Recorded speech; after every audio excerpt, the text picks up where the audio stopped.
Hey, what's up, guys? Um, want to see, I want to explain a topic that I think I have a pretty good understanding of, and that is why there is DLC in games. Um, and why do publishers have DLCs and games have DLCs? There's a bunch of different reasons why. You may be in favor, you may be against. Well, I'm gonna go as to why there are. So, despite if you like DLCs, if you hate DLCs, despite your personal viewpoints on DLC, I'm gonna try to explain why I think there's DLCs in games. So this is in no particular order. So let's just jump right into it. So the first reason why I think there's DLCs in games is that if there wasn't, the games would get more boring. As publishers continue working on games, working on creating like the best possible experience for us as gamers, they create DLCs to lengthen the life of their game. It's to show entertainment, show entertainment, and to like have future joy and everything. Whoever the host of this game sucks, but yeah, that's why there's DLC, because if not, then a game would get boring maybe after a week. Well, not a week, but maybe 4 months. You get bored because you have access to all the content, every little thing that could possibly come out for it, and so it gets boring, and then they want a new game, and you haven't had time to create a new one yet.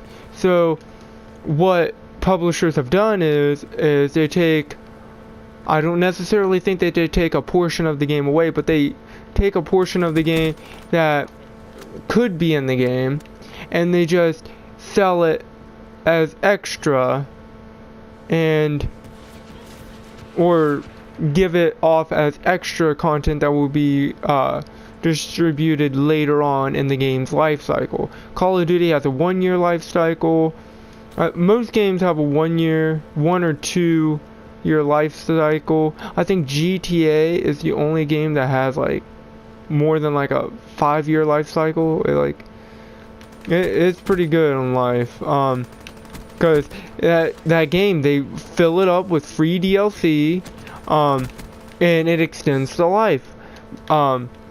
Heists for GTA came out, and everyone was raving over it. It was like a brand new release of GTA. Like, it was crazy, and it was for free. Then you have the Call of Duty side of things, where you have to pay for the DLC, but in my opinion, the DLCs are more than worth it. Oh, pardon me. Little yawny. But yeah, they extend the life of the game, and they keep the freshness alive in the game. So they just extend the game's life. That's all DLCs do. Another thing that DLC does, and another reason why they're available and stuff, is for experiment. Publishers don't necessarily want to put, like, say they put this map in the game. People may say, oh, it's too childish, it's too this, it's too that. Well, if it comes off as a DLC, then you're not as strict on it because it's extra. It's not part of the main game.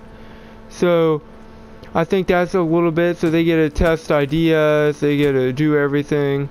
And before, I actually thought that the DLCs, like, were not made yet, and that they kept, pardon me, it's really late at night, but they kept working on it. Kept working on they kept working on the game, keep trying to develop stuff. And I don't think that's the case. I think that the DLCs are already made, and they just, add it to test, have a little bit of fun, test it out, which goes into my third point, to like have fun. Like, say your game is like we're just going to use Call of Duty example because that's what this has nothing to do with the campaign, and multiplayer is supposed to have a little bit to do, the maps are supposed to have something to do with the campaign. Well, this has nothing to do with the campaign. Alas, there's some hidden Easter egg where they just go through the thing, but that's not the case, so, no. And whoever the host of this game is, I'm doing a live commentary, and whoever is doing this game sucks. They're wow. But yeah, they want to have a little bit of fun, so they're not bound by any specific rules or anything. Just basically has to fit with the game. Like, it just has to be playable by the game. They do that. There you go. You have fun. And the fourth reason, yeah, we're on number 4. Fourth reason why there's DLC in games is to add variety. If you put out a game with all these different options, some of the options like get a little bit boring, get a little bit overlooked. Pardon me, my lord. I sincerely apologize. But you say all 4 of the DLCs come out all at once. So you got, you got 5 zombie maps, hoping that there's 5 zombie maps or more. And then you have, said multiplayer maps, weapons, what have you. You have it all. The game gets boring quicker, and the variety later on in the game seems like you have less because you've already experienced everything. But when it's new, game's fresh. And that's what I've been saying before. Game feels fresh. It feels... What is this? What is this? That guy. Okay, anyway. But, yeah, DLC, adds more content at later times. So, like, no one piece of, like new map is overlooked, because I think if all the zombies came out at once, there wouldn't be as much hype, there wouldn't be as much like videos, I think, video spams, and people would take their time and everything. But as this way, you gotta enjoy one map and you got to like move on. Otherwise, you like play all the different maps and everything, and I'm guessing we got kicked because the host absolutely sucks. But yeah. So they added in for variety reasons.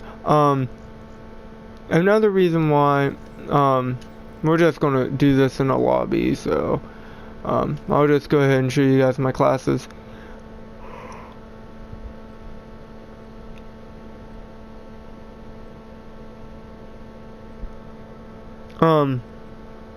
But yeah, so yawning so much, I'm so tired. And another reason why they do DLCs is so they can get more money. Personally, I don't have a problem with DLC. I've always wanted games life to last longer. The only games that really, in my opinion, that last like beyond their time was the Batman Arkham games. I still play, well, I used to play a lot of Arkham City, Arkham Origins. I don't know if there was DLC for Arkham Origins. I want to say that there could have been, but I just didn't know about. But there was like a multiplayer for Origins and everything, which I really liked. And I was sad that there was no multiplayer in Arkham Knight, which is one of the reasons why I haven't played it hardly at all, because I like playing with other people. I like dominating. I like feeling good about myself. But yeah, when a game is really good, there's a lot to do. But and that was an open world game, kinda, and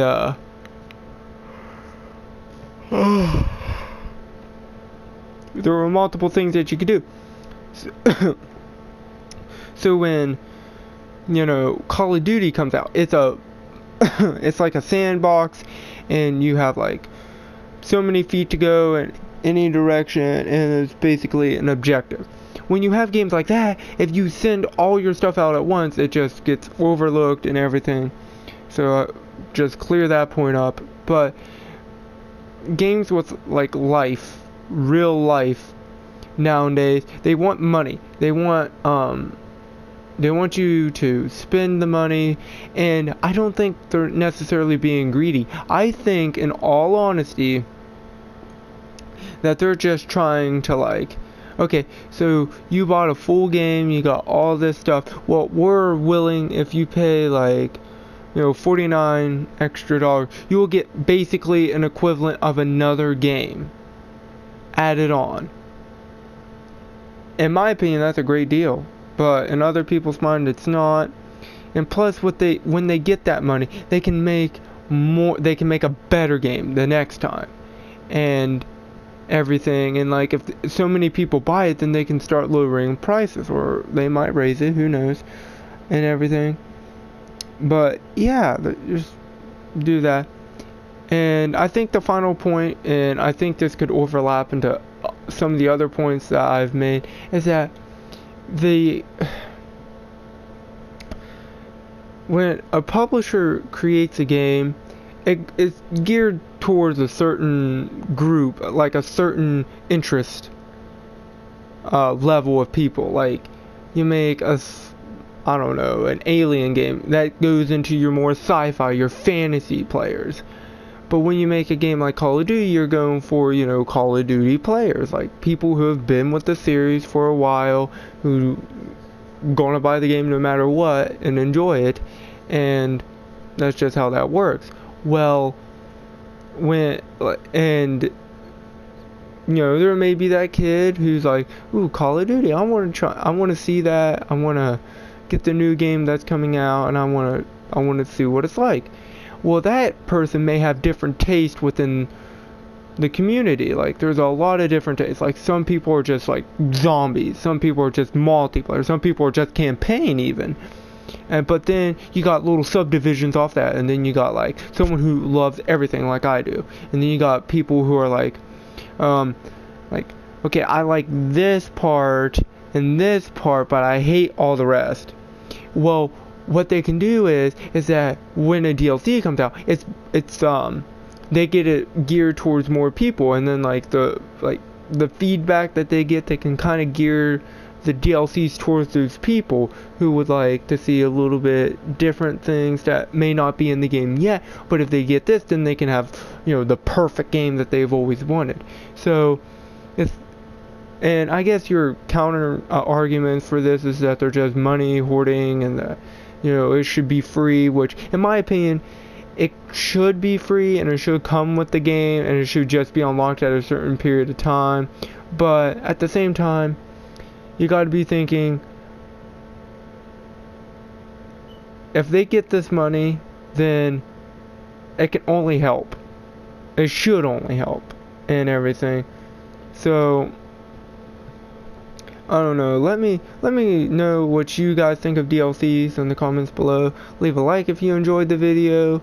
Don't fight each other in the comments. I personally don't think that there should be any fighting, but if there is, chat does what chat does. So yeah, I hope you enjoyed the video. Subscribe for more, and I'll catch you guys later.